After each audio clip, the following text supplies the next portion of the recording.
China makes demands on the U.S. Advertisers flee a pro-Beijing TV station. And a surprise star in the live-action Mulan. That and more on this week's China News Headlines.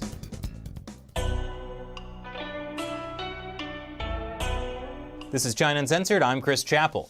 This week's China News Headlines. The Chinese Communist Party likes to think of itself as the world's next superpower. And as a superpower, China should have the right to make demands of other countries. After all, that's what made America so beloved. The most recent demand? The U.S. must cancel a $2 billion weapons sale to Taiwan. Yes, I'm sure Trump will take that under advisement. This is the first major sale of U.S. arms to Taiwan in decades. It includes American anti-aircraft missiles and battle tanks, which unfortunately is not as good as Japan's battleship girls.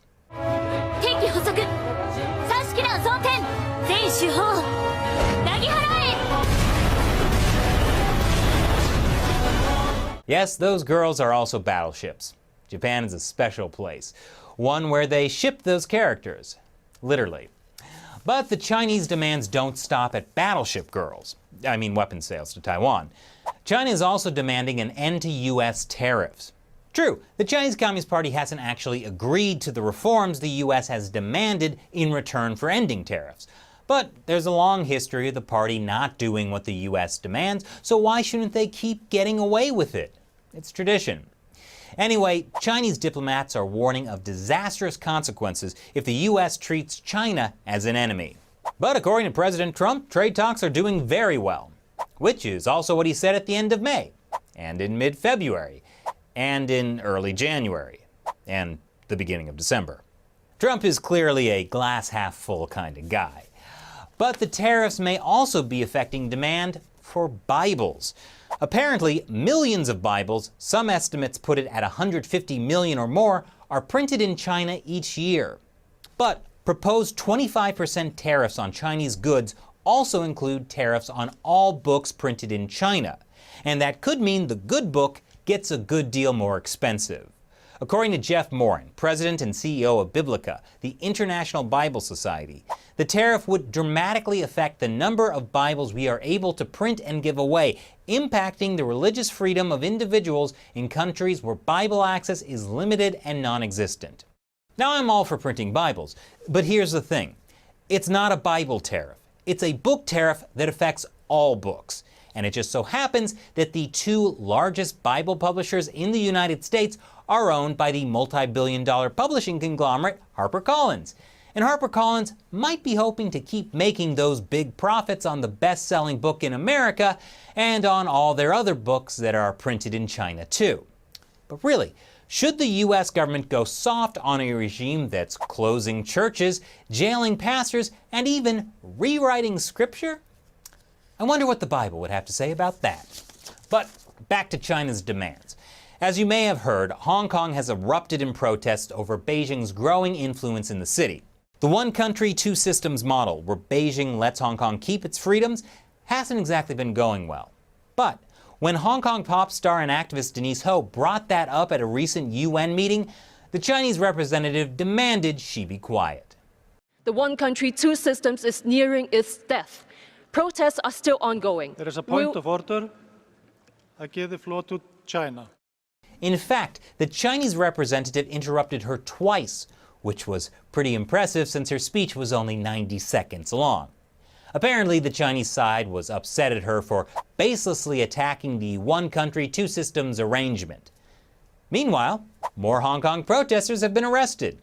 The protests mostly center around a proposed extradition bill that could allow authorities to send people from Hong Kong to mainland China for trial. And Chinese courts have a 99.9% conviction rate. However, in what Hong Kong Chief Executive Carrie Lam clearly hopes will finally appease protesters, she's trying to lay the bill to rest. The bill is dead. Dead? Yes.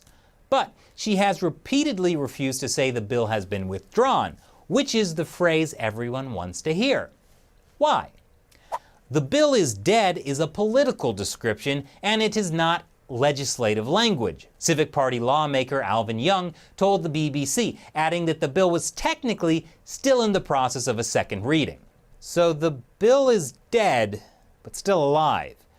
which means the bill is a zombie?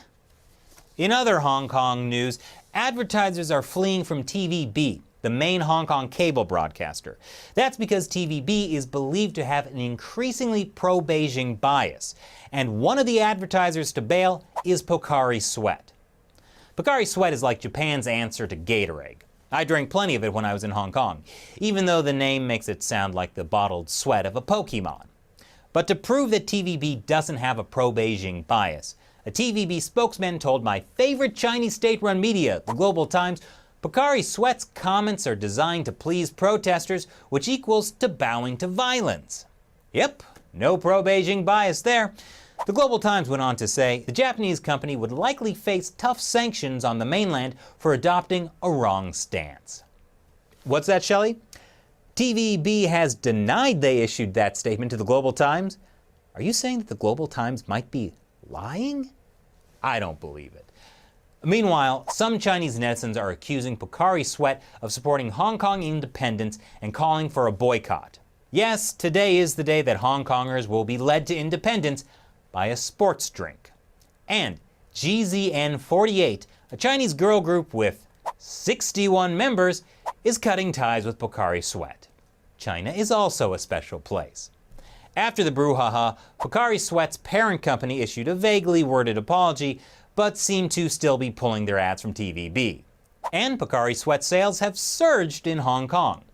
Many residents posted on social media that they bought the drink, and some supermarkets and convenience stores were sold out Wednesday. Gotta drink 'em all. But it's the people of Xinjiang who really might no longer be able to enjoy sugary beverages. Apparently, white sugar can land you in an internment camp.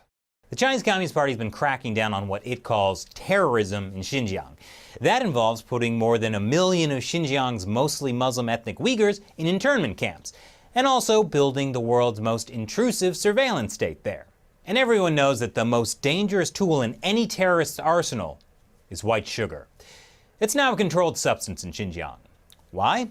Because apparently it can be used as explosive material. And here I just thought it caused people's waistlines to explode. Xinjiang residents need to present their new government ID cards in order to buy sugar. Only 1 kilogram of white sugar can be purchased with one ID card, according to the new regulations. I'm sure it's just part of a new state-led fitness trend, which is why Chinese leader Xi Jinping is telling officials to stop being lazy and spending the whole day eating.